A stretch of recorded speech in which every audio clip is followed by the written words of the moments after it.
Until recently, most policymakers and investors remained complacent about the potential economic impact of the coronavirus crisis. As late as the end of February, most wrongly assumed that it would have only a brief, limited China-specific impact. Now they realize that it is generating a global shock which may be sharp but which most still expect to be short. But what if the economic disruption has an enduring impact? Could the coronavirus pandemic even be the nail in the coffin for the current era of globalization? The coronavirus crisis has highlighted the downsides of extensive international integration while fanning fears of foreigners and providing legitimacy for national restrictions on global trade and flows of people. All sorts of businesses have suddenly realized the risks of relying on complex global supply chains that are specific not just to China but to particular places such as Wuhan, the epicenter of the pandemic. Chinese people and now Italians, Iranians, Koreans, and others have become widely seen as vectors of disease. Senior Republican politicians in the United States have even labeled the disease the Chinese coronavirus.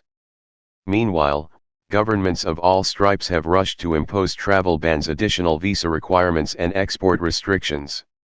The travel ban on most arrivals from Europe that U.S. President Donald Trump announced on March 11 is particularly broad, but far from unique. All of this is making economies more national and politics more nationalistic. Much of this disruption may be temporary. But the coronavirus crisis is likely to have a lasting impact, especially when it reinforces other trends that are already undermining globalization. It may deal a blow to fragmented international supply chains, reduce the hypermobility of global business travelers, and provide political fodder for nationalists who favor greater protectionism and immigration controls. The complex China-centered global supply chains on which so many Western companies have come to rely are particularly at risk.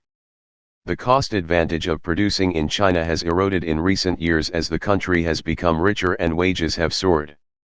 The risks of doing so were highlighted by President Trump's imposition of punitive tariffs on imports from China in 2018 and 2019, leading businesses to scramble for alternatives. While the January deal marked a fragile truce in the U.S.-China trade war, the perils of producing in China remain. Both Democrats and Republicans increasingly view China as a long-term strategic rival that needs to be contained. And no sooner had the trade war abated than the coronavirus intervened.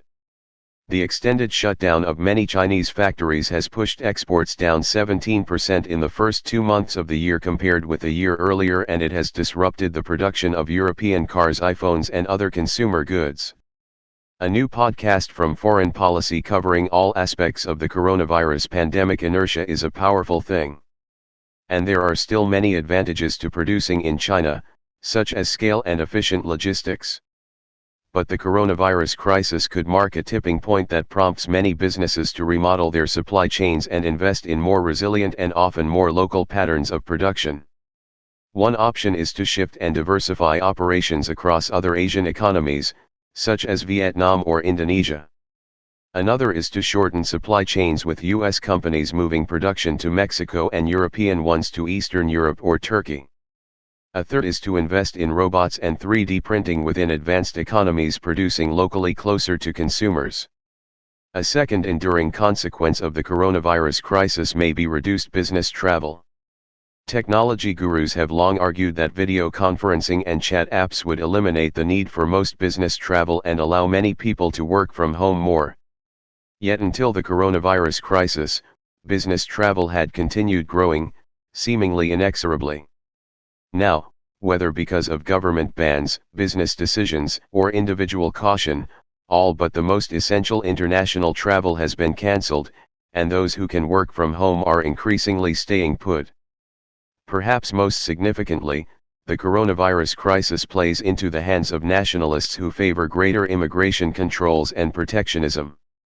The speed and scope of the virus's spread across the globe have spotlighted people's vulnerability to seemingly distant foreign threats. The coronavirus has not just spread to global hubs such as London and New York. It has also leaped directly to provincial cities such as Daegu, South Korea's fourth largest city, nursing homes in the suburbs of Seattle, and even small towns such as Castiglione d'Adda, population 4,600, one of the 10 towns in Lombardy first quarantined by the Italian government in February.